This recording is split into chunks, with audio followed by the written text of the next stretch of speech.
자, 봉독했던 창세기 10장 1절에서 32절의 말씀을 가지고 세 가지 나라와 70인의 축복, 이런 제목으로 하나님의 말씀을 나누도록 하겠습니다.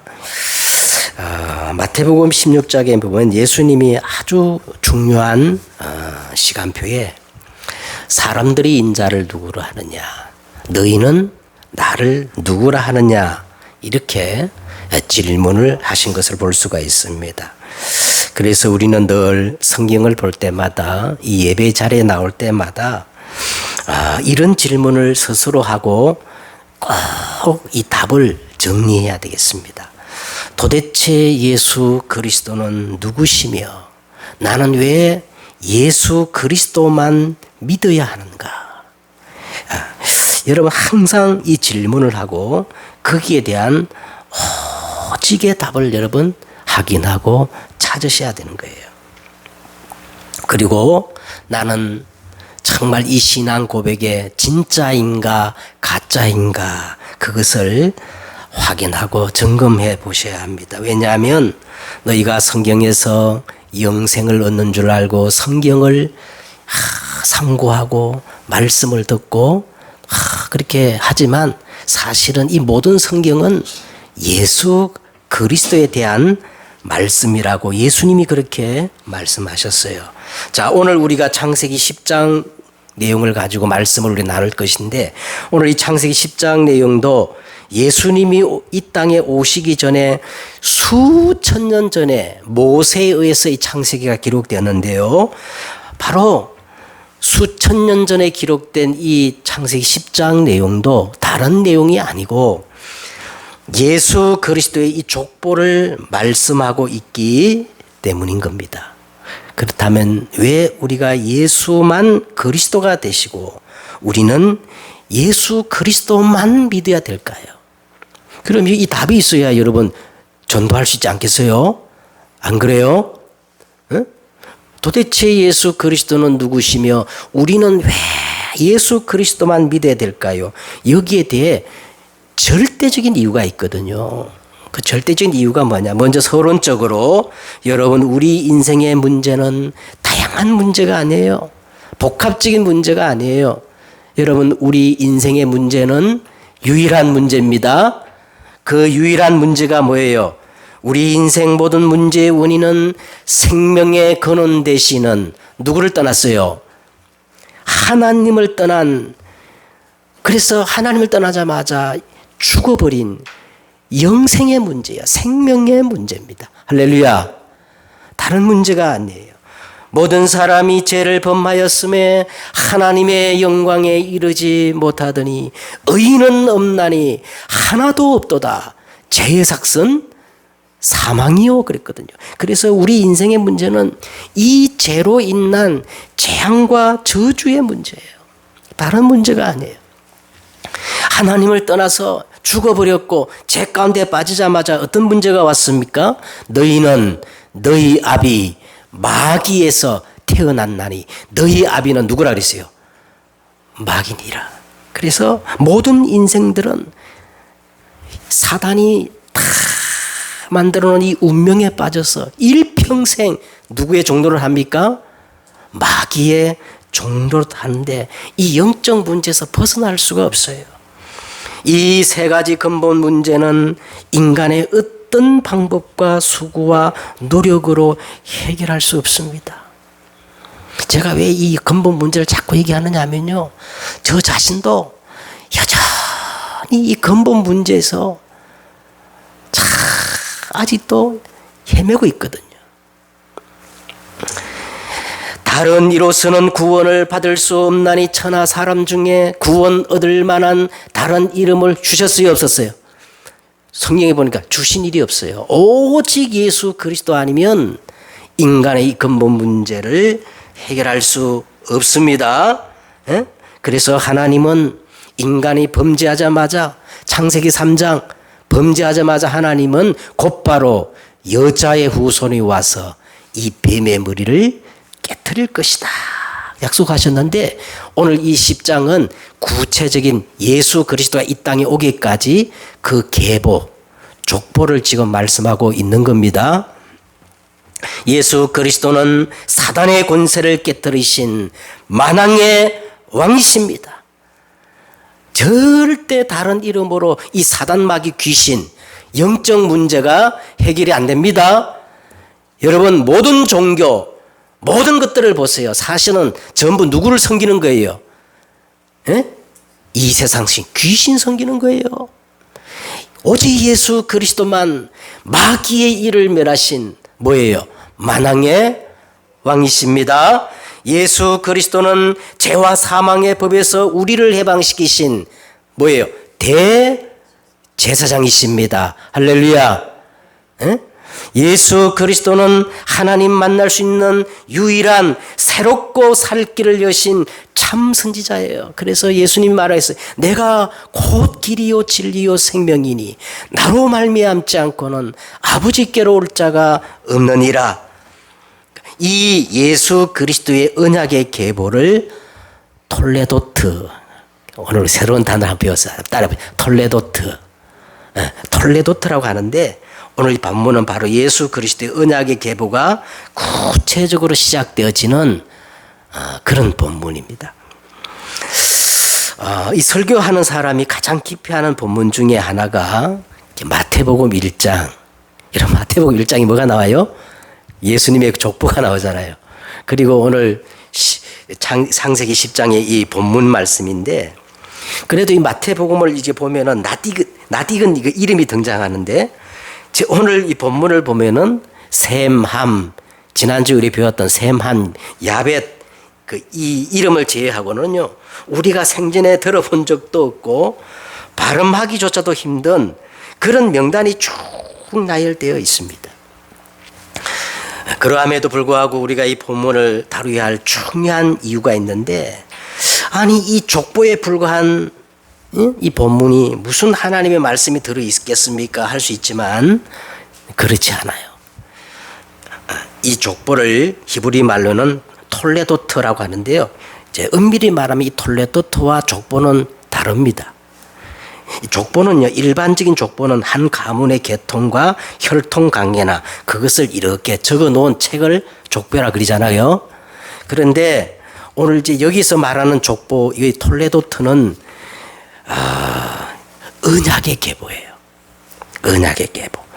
창세기 3장 15절 여자의 후손 메시아, 이 그리스도가 이 땅에 오실 때까지 그 언약의 계보, 이거를 톨레도트라고 그렇게 합니다. 그래서 여러분 이제 성경을 좀 읽어보신 분은 알 거예요. 성경에는 이 족보들이 많이 나오죠. 그만큼 성경은 이 톨레도트, 족보, 이 언약의 계보 속에 들어가는 것을 아주 중요하게 말씀을 하고 있는 겁니다. 5절을 한번 보십시다. 이로부터 여러 나라 백성으로 나누어서 각기 언어와 종족과 나라대로 바닷가의 땅에 머물렀더라. 자, 우리가 이제 일반적으로 알면은 바벨탑 사건 이후에, 그죠? 바벨 사건 이후에 사람들이 다 흩어졌는데, 근데 오늘 10장, 바벨탑 사건이 나오기 전에 10장에 벌써 이 기록이 반복되어 나오는 거예요. 자, 그렇다면 여러분 오늘 이 창세기는 순서대로, 역사의 순서대로 기록된 게 아니고 그 의미가 이렇게 의미 중심으로 기록된 것을 알 수가 있습니다. 그래서 10장과 11장은 같은 맥락에서 우리가 보아야 합니다. 여기서부터 각기 언어와 종족과 나라대로 나누어졌다는 거예요. 그래서 우리는 오늘 이 본문을 통하여서 올바른 세계관을 가져야 합니다. 에? 올바른 세계관. 전부 사람들이 이 올바른 세계관이 틀렸어요. 전부 사상과 이념과 종교 이런 것들로 이 세계관이 형성되어 있는데, 오늘 우리는, 저와 여러분은 성경에서 말하는 올바른 세계관을 가져야 되고, 이 땅에는 세 가지 가치관을 기반으로 세 나라가 존재한다는 것을 우리는 이 본문을 통해서 딱 이해하셔야 됩니다. 자, 첫째로는요, 우리는 야벳을 중심으로 한 세상 나라를 이해하셔야 됩니다. 야벳을 중심으로 세상 나라를 우리가 이해하셔야 됩니다. 그래서 오늘 본문에 보니까 노아의 세 아들 족보가 나오는데 그 첫 번째로 야벳부터 이렇게 시작되어져요. 사실은 야벳은 막내인데 야벳부터 그 족보가 시작됩니다. 1절에 보세요. 노아의 아들 셈과 함과 야벳의 족보는 이러하니라. 홍수 후에 그들이 아들을 낳았으니. 그러면서 2절에 보세요. 야벳의 아들은 그랬어요. 야벳이 나오지요. 여러분, 야벳이란 말은 언어적으로 그 뜻이 창대하다, 그런 뜻입니다. 창대하다. 자, 이름이 이제 쭉 이제 야벳의 그 후손들이 이름이 쭉 나오는데 그 이제 이름을 추적해 보면은 이 야벳의 후손들은 오늘날 인종적으로 저 유럽 쪽 이 지중해 바닷가 중심으로 해가지고 저 스페인까지 흩어져 살던 사람들을 이렇게 말합니다. 창세기 9장에 보니까 노아의 그 선언에 따르면 노아가 야벳에게 어떤 축복을 주었어요? 하나님이 야벳을 창대하게 하여 어디에 거하게 하셨습니까? 셈의 장막에 거하게 하시고 이렇게 나오는데, 여러분, 우리 인류의 역사를 보면 이 야벳의 후손들은요, 셈의 후손들이 전파해 준 이 기독교 복음을 이제 받아들여 가지고 그래서 셈의 장막에 거하게 되면서 창대해 가지고 세상 이 문명을 주도하게 되었어요. 그래서 지금 누가 뭐래도요, 현재 우리가 누리고 있는 현대 문명의 뿌리는 서양 문명일까요? 동양 문명일까요? 서양 문명입니다. 야벳의 문명이에요. 그런데 이 야벳의 이 가치관들은 한마디로 말하면 의식주에 다 집중되어 있어요. 무엇을 먹을까? 무엇을 마실까? 무엇을 입을까? 이 생의 자랑. 그래서요, 이 야벳의 그 가치관이 뭐냐면 전부 창세기 3장 나중심이에요. 그러니까 서양 사람들이 개인주의가 강하잖아요. 그죠? 개인주의. 그리고 창세기 6장 나의 것, 물질주의. 합리주의, 물질주의. 그리고 창세기 11장에 보니까 나의 성공에 바벨탑을 쌓는 겁니다. 그것이 이 세상 나라의 최고의 가치입니다. 그래요, 안 그래요? 세상 나라의 최고의 가치가 뭐예요? 전부 의식주입니다.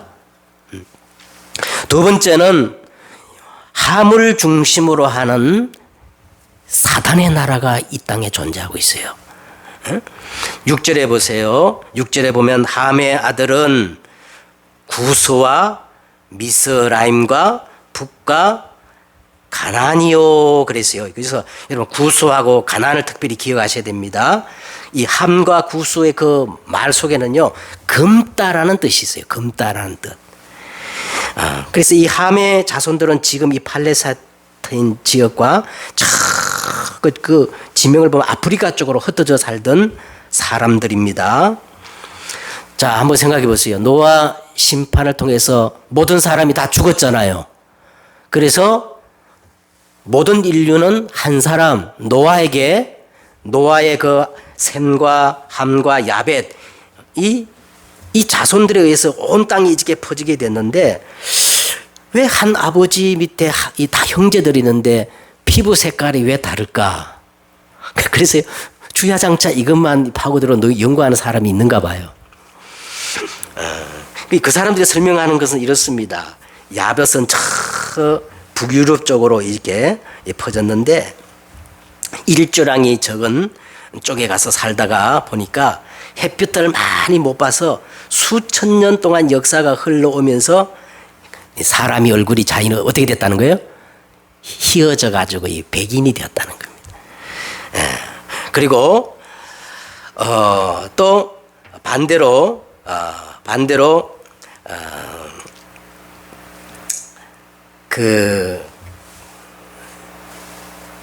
햇빛이 햇볕을 이제 못 봐가지고 이제 쉽게 말하면 반대쪽으로 갔던 아프리카 쪽으로 갔던 사람들은 햇빛이 많이 못 봐가지고 수천 년 동안 이제 흘러오면서 멜라닌 색소가 이렇게 돌연변이 돼가지고 검어졌다 이렇게 말하는 환경설이 우리 이 피부 색깔을 말하는데 많은 우위를 이렇게 차지하고 있습니다. 그럼 우리는 어떻냐? 우리 쪽이 한인종은 알맞게 이제 구워져 가지고 노리끼리하게 되지 않았는가 이렇게 주장하는 설입니다. 그러나 여러분 이것은 어디까지나 검증되지 아니한 주장에 불과하다는 사실을 이해하시길 바랍니다. 어쨌든 이 오늘 본문과 한경설이 이 연결되어지면서요. 역사적으로 보면은 아주 인종차별에 이용되었던 적이 많았어요. 이거는 성경적인 게 아닙니다. 성경은 뭐라고 얘기하느냐? 고린도후서 5장 17절에 보니까 누구든지 그리스도 예수 안에 있으면 어떻게 해요? 새로운 피조물이라. 보라 이전 것은 지나갔으니 새 것이 되었도다. 유대인이나 헬라인이나 종이나 자유자나 남자나 여자나 다 그리스도 예수 안에서 하나니라.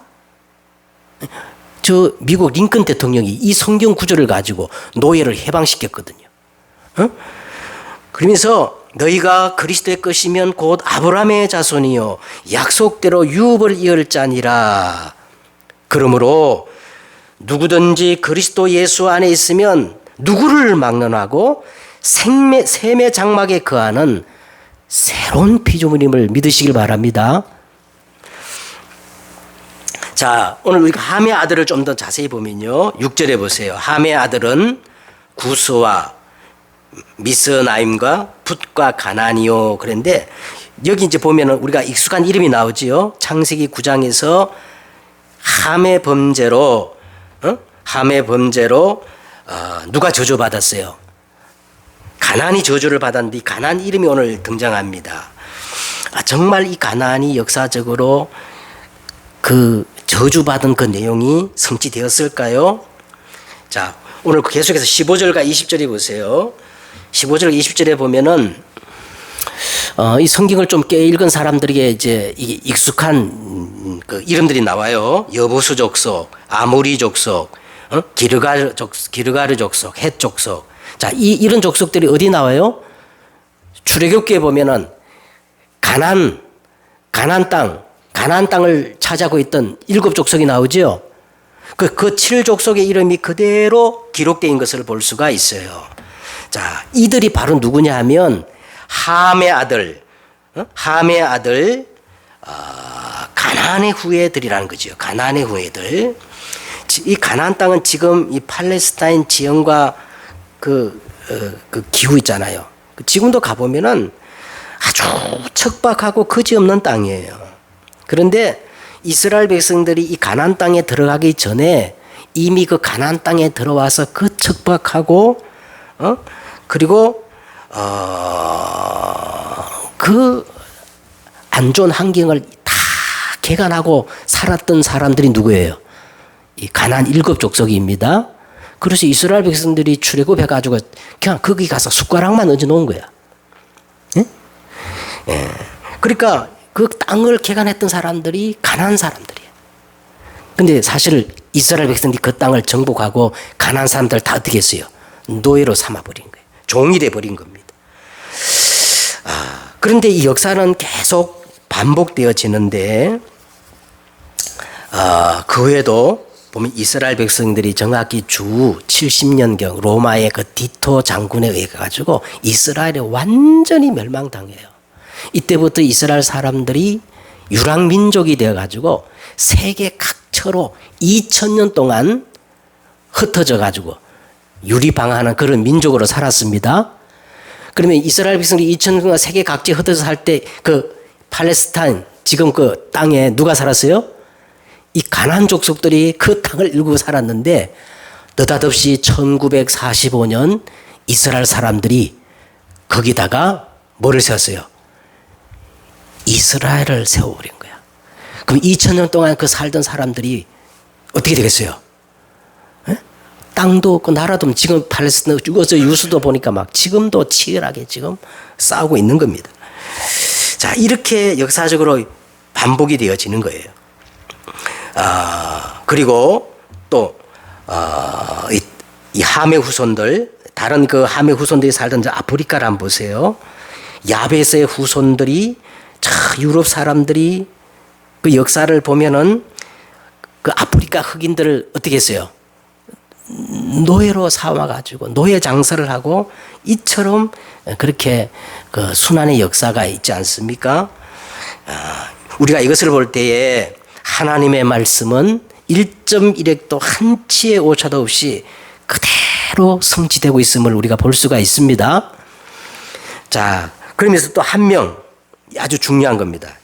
이 함의 후손 중에 가나안 다른 아들은 그렇게 이제 흘러갔고 오늘 아주 특징 있는 인물이 나오는데 누구냐면 8절 한번 보세요. 구스라는 사람이 나옵니다. 구스. 8절에 보니까 구스가 또 누구를 낳았어요?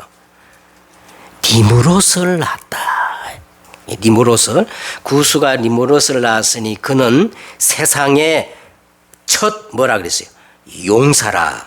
그가 여호와 앞에서 용감한 사냥꾼이 되었으므로 속담에 이르기를 아몬은 여호와 앞에 니므롯같이 용감한 사냥꾼이로다 하더라. 자, 오늘 이 니므롯의 오늘 설명하는 구절을 딱 보면서 여러분 창세기 6장에 뭐가 생각납니까? 창세기 6장에 나오는 네피림을 우리가 딱 생각할 수 있죠. 창세기 6장에 보니까 당시의 땅에 네피림이 있었고 그들은 용사라 고대에 명성 있는 사람이었더라 그랬는데요. 유명한 사람이었더라 그랬는데 오늘 이 니므롯에 대해서도 똑같은 말을 써요. 그들은 세상의 첫 용사라 용감한 사냥꾼이더라. 자, 그런데 10절을 보세요. 10절에 보시면 이 니므롯들이 나라를 세웠는데 어디에다 나라를 세웠다는 겁니까? 이 니므롯들이 시날 땅에 나라를 세웠는데 이게 바벨탑, 바벨의 시작이 되었다고 그렇게 말하고 있습니다. 바로 이제 한 장 넘기면 창세기 11장에 이 나오는 유명한 이 바벨탑을 바로 니므롯들이 이렇게 세운 거예요. 이 바벨탑을 왜 세웠는가 하니까 아주 두 가지 명제가 있어요. 그 두 가지 명제가 뭐냐면 홍수 같은 어떤 재앙이 오더라도 절대로 이제는 자신의 것을 지키고 보호하기 위해서 성읍과 탑을 견고히 쌓아가지고 그 탑 꼭대기를 어디에 닿게 하여? 하늘에 닿게 하여. 두 가지입니다. 흩어짐을 면하고 우리 이름을 내기 위해서 뭘 쌓아요? 바벨탑을 쌓는 거예요. 에? 자, 그래서 오늘 이제 보면 함의 아들은 이제 두 가지 방향으로 이렇게 시조가 되는데 가나안은 가혹한 저주를 받아가지고 형제의 종들의 종이 되는 걸 볼 수 있고 구스는 그 자손 니므롯들이 창세기 3장 인간 타락의 그 원형의 역사를 그대로 답습하여서 신할 평지에 견고한 바벨탑을 쌓는 시조가 됩니다. 그런데 더 놀라운 것은요, 이 니므롯에서 파생된 단어가 무로닥이라는 말이에요. 근데 이 무로닥이라는 말은 성경을 자세히 보면 성경에 굉장히 많이 여러 번 언급되어지는 나오는 단어입니다. 무로닥. 자, 이 니므롯, 이 무로닥, 이 말의 뜻이 뭐냐면 이 세상 신이라는 뜻이에요. 니므롯, 무로닥 이 뜻이 뭐라고요? 이 세상 신이라는 뜻이에요. 그래서 여기에서 이제 일어난 나라가 바벨론이라는 나라인데, 그래서 이 바벨론 나라의 왕들의 이름을 보면은 반드시 그 바벨론 왕들의 이름에 앞에나 뒤나 이 무로닥이란 단어가 들어가 있어요. 그래서 성경에 여러 번 나옵니다. 무로닥. 그래서 이 무로닥, 니무롯이란 말이 뭐냐? 이 세상 신이란 뜻이에요. 사단의 나라입니다. 사단의 나라. 그런데 놀랍게도 이 바벨탑의 사상과 운동이 그대로 지금까지 연속되어 지금 진행되고 있는데, 지금 3단체에 의해 가지고 제2 바벨탑 운동이 그대로 지금 일어나고 있습니다. 그러면 오늘 이제 두 번째로 이 사단의 나라가 어떤 나라냐? 사단은요, 우리에게 치명적인 함정을 파놨어요. 세 가지 함정. 바로 창세기 3장, 6장, 11장. 나의 것, 나의 성공 중심의 함정을 파놨어요. 그리고 이 프레임을 딱 씌워놨어요. 틀을 만들어놨어요. 절대 다른 것을 볼 수 없도록 틀을 만들었어요. 창세기 사도행전 13장 무속, 16장의 점술, 19장의 우상, 종교의 틀을 다 씌워가지고 다른 것을 볼 수 없도록, 그리고 절대로 빠져나올 수 없는 올무를 씌웠어요. 운명의 올무를 딱 씌웠어요. 그게 불신자의 6가지 상태입니다. 그래가지고 끊임없이 우리 인간에게 근본 문제에 빠져나올 수 없는 올무를 씌워서 영적 문제, 정신 문제, 육신 문제, 미래 문제, 자녀 문제 계속 갖다 주는 거예요. 이게 사단의 나라입니다. 자, 세 번째는 이제 셈을 중심으로 하는 하나님의 나라가 있습니다. 자, 셈의 후손에 대해서 보겠는데요. 21절을 한번 보세요. 21절에 보니까 셈은 야벨 곧 셈은 야벨 온 자손의 조상이요 야벳의 형이라. 그에게도 자녀가 출생하였으니 하고 5 아들의 이름이 나오지요. 셈의 아들은 엘람과 아수르와 아르박삭과 룻과 그 다음에 누구예요? 아람이요 그랬어요. 이 셈 아들 중에 제일 발음하기 어려운 이름이 누굴까요? 저 같은 경우는 이 아르박삭이 제일 발음하기 어려운 이름인데, 근데 여러분 이 아르박삭이란 인물을 주목하셔야 돼요. 왜냐하면 이 아르박삭은 굉장히 중요한 인물이 됩니다. 처음 듣는 분도 있을 것인데, 이 아르박삭은요, 이제 창세기 11장에 가면 이 아르박삭의 족보를 다시 이렇게 기술하고 있어요. 그뿐 아니라 성경에서 그리스도의 족보가 나올 때마다 이 등장하는 이름이 아르박삭이라는 이름이에요. 아르박삭. 자, 이 아르박삭을 통해서 이제 11장에 가보면 데라 들어보셨어요? 데라가 누구의 아버지지요? 아브라함의 아버지야.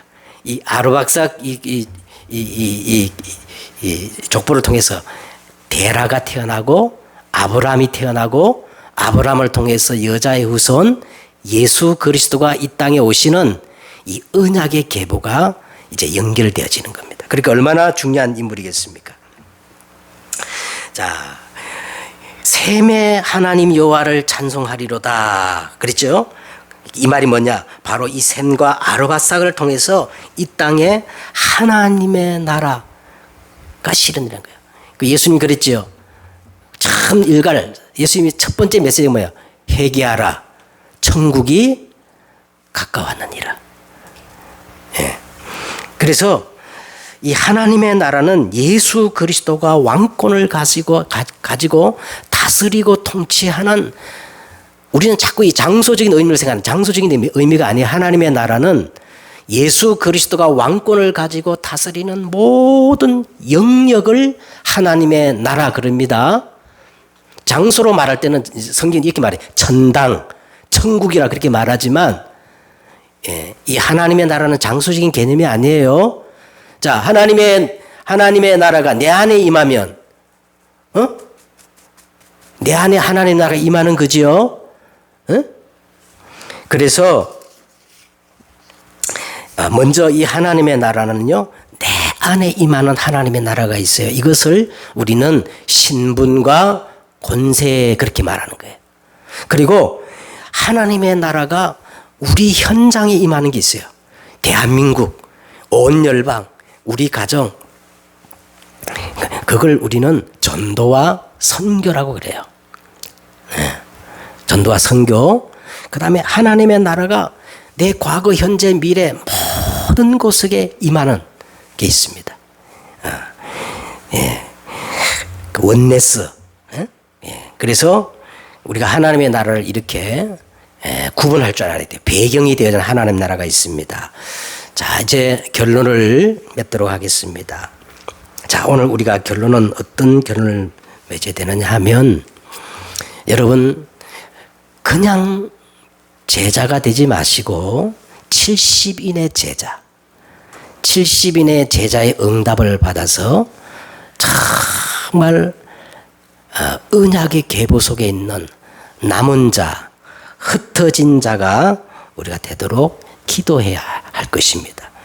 자, 우리는 오늘 선포되는 하나님의 말씀을 그대로 언약으로 붙잡아야 돼요. 70인? 이게 무슨 뜻이지? 처음 듣는 얘기인데, 그래도 여러분 언약으로 딱 붙잡고 기도하시기 바랍니다.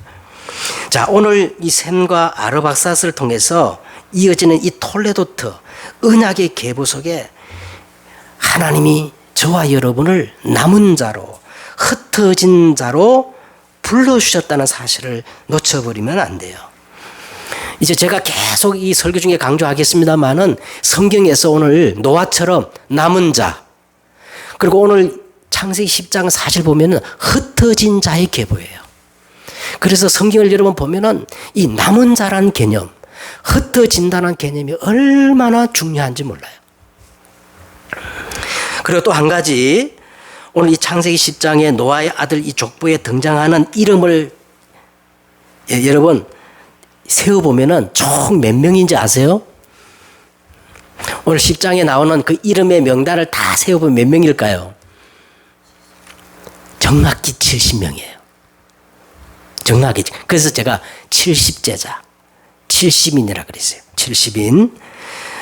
이때로부터 이 70이라는 숫자는 성경에 아주 중요한 의미와 개념으로 등장하는데, 보세요. 여러분, 야곱이 이스라엘 아니겠어요? 야곱이 이름이 이스라엘이잖아요? 그 이스라엘이 애굽에 내려갈 때 몇 명이었어요? 70명이었어요. 그리고 구약 전반에 그 이스라엘 사람들이 이 장로를 세우는데, 그 장로의 숫자가 몇 명입니까? 70장로. 이건 굉장히 성경에 많이 나와요. 70장로. 그리고 이스라엘의 최고 의결 기관이 뭐냐? 사내들인 공회인데, 이 사내들인 공의의 그 회원이 몇이냐? 70이에요. 그리고 더 결정적인 것은 누가복음 10장에 보면 예수님이 70인을 딱 세워요. 평신도. 그 주의 종이 아니고 평신도 70인 제자를 딱 세워가지고 그 사람들을 각처의 현장으로 파송하는 것을 볼 수가 있습니다. 그래서 이 70이라는 숫자는 어떤 의미냐면 하나님의 완전함을 상징하고 완전한 응답을 상징하는 숫자가 70입니다. 그래서 하나님이 오늘 시간표에 따라 우리에게 이 말씀을 주신 이유는 예수 그리스도의 언약의 계보 속에 우리를 남은 자, 흩어진 자로 불러주셔서 70인의 응답을 받으라는 거예요. 아멘. 그래서 오늘 여러분 기도하셔야 돼요. 하나님 내게 응답을 주시되 70지역, 70제자, 70나라, 저 70종족에게 영향을 줄 수 있을 만큼 그런 완전한 응답을 주옵소서. 우리 렘넌트들이 기도할 때 하나님, 내 업에, 내 학업에 하나님 증거를 주시는데 70인에게 영향을 줄 만큼 그런 완전한 응답의 주역, 남은 자, 흩어진 자가 되게 하옵소서. 아멘. 이런 기도를 하셔야 돼요. 자, 그러면 우리가 어떻게 그런 응답을 받을 수 있을까요? 지금부터 여러분 3가지 망대를 세우면 됩니다. 세 가지. 첫째는 성삼위 하나님을 누리는 보좌의 망대. 즉 보좌의 능력과 권세를 누릴 수 있는 시공간 초월의 망대. 그리고 하나님의 계획이 보이면 담대히 도전할 수 있는 도전하는 망대. 왜 제가 이 말을 하느냐, 이번 주에 오늘 이 전체 흐름의 메시지 중에 선포된 말씀이에요. 응? 하나님, 내가 정말 성삼위 하나님의 비밀을 누리는 보좌의 망대. 예? 보좌의 능력과 권세, 하늘의 군대가 동원되어 흑암이 무너지는 시공간 초월의 망대. 그 다음에 어떤 망대예요? 하나님의 계획이 분명하면 도전할 수 있는, 도전하는 망대. 이 세 가지 망대를 놓고 기도하시면 반드시 여러분은 하나님의 완벽한 응답의 상징, 70인의 응답, 남은 자, 흩어진 자의 축복을 누릴 줄 믿습니다. 그냥 좌우지간 여러분, 메시지가 딱 떨어지면 그거 붙잡고, 언약 붙잡고 기도하시면 반드시 언약의 하나님이 성취할 줄 믿습니다. 기도하겠습니다. 하나님 감사합니다. 저희를 톨레도트 그리스도의 언약의 계보 속에 남은 자로, 흩어진 자로 불러주셔서 70인의 응답의 주역으로 하나님 인도하심을 감사합니다. 이번 한 주간 보좌의 망대, 시공간 초월의 망대, 도전하는 망대를 세우셔서 이 70인의 응답의 주역이 되어지게 하옵소서. 주 예수 그리스도의 이름으로 기도드려 싸움나이다. 아멘. 이제 기쁘고 감사합니다.